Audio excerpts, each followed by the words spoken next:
नरेंद्र मोदी 2 दिन के मलेशिया दौरे पे हैं। इस दौरे का मकसद दोनों देशों के संबंधों को मजबूत करना है।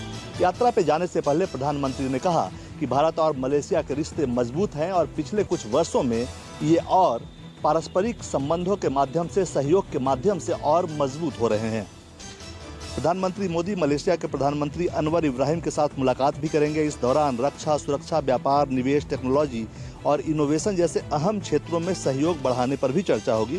साथ ही दोनों देश नए क्षेत्रों में साझेदारी के अवसर भी तलाशेंगे।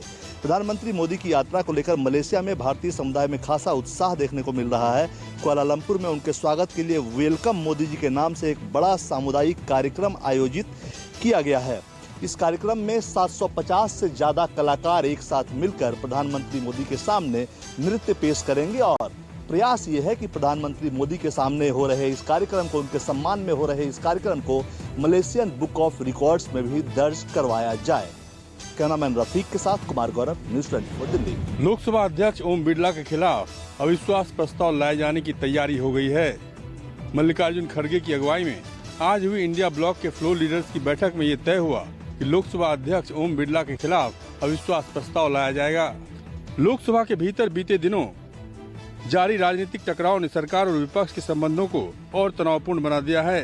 विपक्ष का आरोप है कि सदन में उनकी आवाज को व्यवस्थित रूप से दबाया जा रहा है और इसी संदर्भ में स्पीकर ओम बिरला पर पक्षपात के गंभीर आरोप लगाए जा रहे हैं।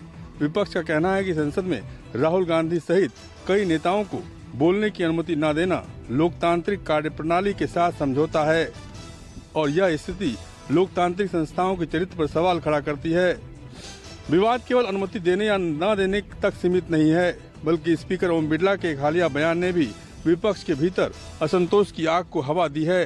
कैमरा पर्सन रफीक के साथ रमन कुमार, दिल्ली, न्यूज़ 24। सांसद पप्पू यादव की गिरफ्तारी को लेकर आज विपक्ष ने विधानसभा और विधान परिषद में सरकार के खिलाफ जमकर हंगामा किया। सबसे पहले विधान परिषद में तमाम विपक्ष के विधायक इकट्ठा हुए और उन्होंने सरकार के खिलाफ नारेबाजी करते हुए कहा कि पप्पू यादव को जल्द रिहा करो।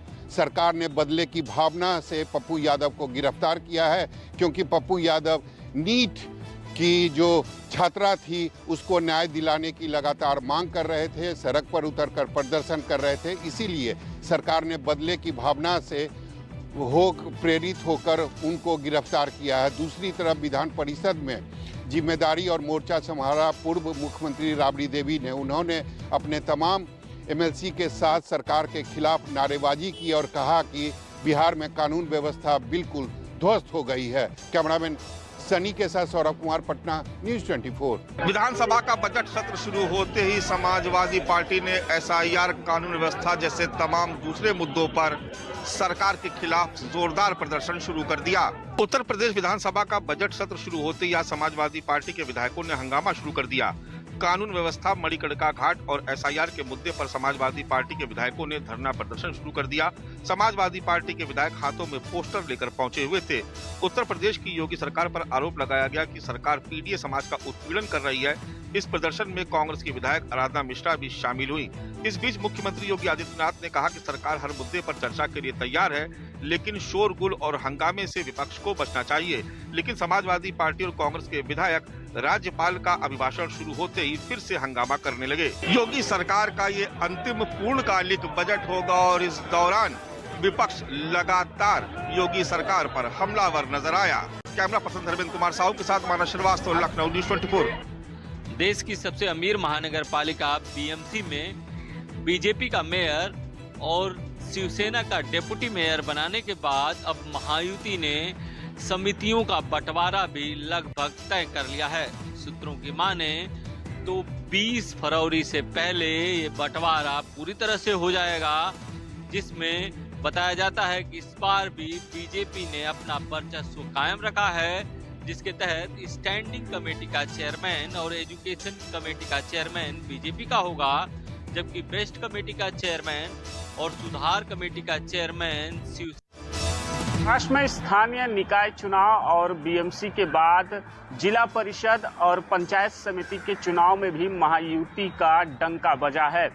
भारतीय जनता पार्टी एक बार फिर सबसे बड़ी पार्टी बनकर जिला परिषद और पंचायत समिति के चुनाव में उभर रही है। 12 जिला परिषद में से 8 पर भारतीय जनता पार्टी को बढ़त हासिल है, तो वहीं शिवसेना शिंदे गुट 3 जिला परिषद पर जो है आगे है।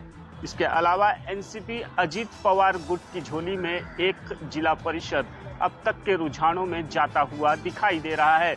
वहीं अगर पंचायत समिति की बात करें तो कुल 125 पंचायत समिति में से भारतीय जनता पार्टी सबसे ज़्यादा और बड़ी पार्टी बनकर उभर रही है। भाजपा के कोटे में 45 सीट, तो वहीं शिवसेना शिंदे गुट के पास 24 सीट, एनसीपी अजीत पवार के पास जो है 20 पंचायत समिति जाते हुए नजर आ रही है।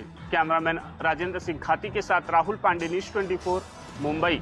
कानपुर के हाई प्रोफाइल लैम्बोर्गिनी गाड़ी से एक्सीडेंट मामले में यूपी के डिप्टी सीएम केशव प्रसाद मौर्य ने कहा है कि अगर कोई जानबूझकर ऐसी घटना करेगा तो मुकदमा भी दर्ज होगा और कार्रवाई भी होगी। जानकारी के मुताबिक कानपुर के बड़े कारोबारी के मिश्रा के बेटे शिवम मिश्रा बीते दिनों अपनी करोड़ों की लैम्बोर्गिनी महंगी गाड़ी से तेज रफ्तार में जा रहे थे। उसकी करोड़ों की कीमत वाली गाड़ी से उसने एक गाड़ी सवार को जोरदार टक्कर मार दी। लैम्बोर्गिनी का अगला पहिया बुलेट के ऊपर चढ़ गया। गुस्साई भीड़ ने लैम्बोर्गिनी को चारों तरफ से घेर लिया। इस दौरान आरोपी शिवम मिश्रा के बाउंसरों ने लोगों के साथ अभद्र व्यवहार भी किया। फिलहाल करोड़ों की गाड़ी से एक्सीडेंट की खूब चर्चा हो रही है। पुलिस ने गाड़ी को सीज कर दिया है। पुलिस का कहना है कि घटना में ज्यादा लोगों को चोट लगने की बात पूरी तरह से गलत है। वहीं करोड़ों की कीमत वाली लैम्बोर्गिनी गाड़ी से एक्सीडेंट मामले में कानपुर पुलिस का भी दावा है कि आरोपी शिवम मिश्रा की पहचान कर ली गई है और उसके खिलाफ कड़ी कार्रवाई भी जरूर की जाएगी। कैमरा पर्सन मिंटू सिंह के साथ अशोक तिवारी, लखनऊ, न्यूज़ 24। पटना के कंकड़बाग में आज अतिक्रमण हटाने के दौरान पुलिस बल पर स्थानीय लोगों ने हमला कर दिया और इस दौरान नगर निगम के अधिकारी जो यहाँ मौके पर पहुंचे थे उन्हें भी खदेड़ दिया। आप देख सकते हैं कि नगर निगम का यह जेसीबी है जो इसे पूरी तरीके से क्षतिग्रस्त कर दिया गया है। न्यायिक दंडाधिकारी के मौजूदगी में यहाँ पर जो अतिक्रमण हटाने की कोशिश की जा रही थी उसी का विरोध स्थानीय लोगों द्वारा किया जा रहा था और इस दौरान जो स्थानीय लोग थे उनके द्वारा पथराव किया गया और इस पथराव के दौरान करीब 4 पुलिसकर्मी इसमें जख्मी हुए हैं जिनका इलाज कराया जा रहा है। डीएसपी जो एएसपी सदर हैं उन्हें भी चोटें आई हैं और उसके बाद से अतिक्रमण हटाओ का अभियान तो भी रोक दिया गया है, लेकिन जो पुलिसकर्मी हैं वो यहाँ मौजूद हैं और अतिक्रमण हटाने के लिए यहाँ लगातार प्रशासन की टीम जो है लगी हुई है, क्योंकि पिछले कई बार नोटिस देने के बावजूद इस इलाके में अतिक्रमणकारियों द्वारा ज़मीन नहीं खाली कराया जा रहा था। बगल में मेदांता हॉस्पिटल है, बगल में जो बिहार फिजियोथेरेपी कॉलेज है, लेकिन इसके बावजूद यहाँ अतिक्रमणकारी काबिज थे और जिसको हटाने के लिए कई बार नोटिस दिया गया था। लेकिन आज जब प्रशासन की टीम यहाँ पे पहुंची तो उसके बाद यहाँ पर भारी पैमाने पर उपद्रव किया गया, बवाल किया गया, टायरें जलाई गई और पुलिसकर्मियों को निशाना बनाया गया है। कैमरामैन सनी साथ अमिताभ ओझा, न्यूज़ 24। श्रोमणी अकाली दल के नेता विक्रम सिंह मजीठिया जो आय से अधिक संपत्ति के मामले में नाभा की जेल में बंद थे और आज 7 महीने के बाद वो अपनी कर्मभूमि अमृतसर जा रहे हैं। फिलहाल इस समय भी आप देख पा रहे हैं कि किस तरह से विक्रम मजीठिया का जो काफिला है, हजारों की तादाद में जो लोग हैं, खासतौर पर नौजवान उनके काफिले में हैं और जगह जगह पर उनका स्वागत भी किया जा रहा है। और इसी के चलते ही पंजाब सरकार के ऊपर भी विक्रम मजीठिया द्वारा गंभीर सवाल भी खड़े किए जा रहे हैं। और आज सुबह ही विक्रम मजीठिया का जो काफिला था वो चंडीगढ़ से रवाना हुआ था और आज अमृतसर पहुंचेंगे, जहां पर वो श्री दरबार साहब में आज शाम को नतमस्तक भी हो सकते हैं। लेकिन अब देखने वाली बात होगी कि जिस तरह से विक्रम मजीठिया के तेवर तीखे पड़े हुए हैं, उसी को लेके आने वाले समय में चाहे वो आम आदमी पार्टी हो, कांग्रेस हो या फिर श्रोमणी अकाली दल में आरोप प्रत्यारोपों का भी दौर शुरू हो सकता है। कैमरामैन गंभीर सिंह राणा के साथ विशाल इंग्लिश न्यूज़ 24 चंडीगढ़। महाराष्ट्र के जलगांव जिले के अमलनेर इलाके में एक बड़ा ही हैरान करने वाला मामला सामने आया है। खेती का सही दाम यानी कि सही एमएसपी ना मिलने से नाराज किसान ने अपने खेत में गांजे की फसल उगा दी। हालांकि पुलिस की रेड में गांजे की फसल पकड़ा गई। पुलिस को इस गांजे के फसल की गुप्त सूचना मिली थी। इस सूचना के आधार पर अमलनेर पुलिस ने किसान की खेती पर छापा मारा। छापे के दौरान पाया गया कि मक्के के खेत के बीचों बीच में गांजे की फसल लगाई गई थी। मौके से पुलिस को 6 फीट ऊंचे पूरी तरह खिले हुए गांजे के पौधे के साथ साथ 5 से 7 बोरी गीली और सूखा गांजा भी मिला। इस ऑपरेशन के दौरान पुलिस ने किसान सुरेश लोटन पाटिल को गिरफ्तार कर लिया है। पुलिस के साथ साथ मौके पर तहसीलदार और फॉरेंसिक टीम भी मौजूद थी, जिन्होंने पूरे रेड का पंचनामा किया। पुलिस की पूछताछ में किसान ने इस बात को कबूल किया कि खेती का उसे सही लागत नहीं मिल रहा था, इसलिए अपनी लागत और मुनाफा कमाने के लिए उसने गांजे की फसल लगाई। हालांकि पुलिस इस बात की भी तफ्तीश कर रही है कि इसके पीछे कोई बड़ा रैकेट तो नहीं, क्योंकि इससे पहले भी किसान ने गांजा बेचने की बात कबूल ली है। कैमरा पर्सन दिलीप बावरे के साथ अंकुश जायसवाल, न्यूज़ 24 मुंबई।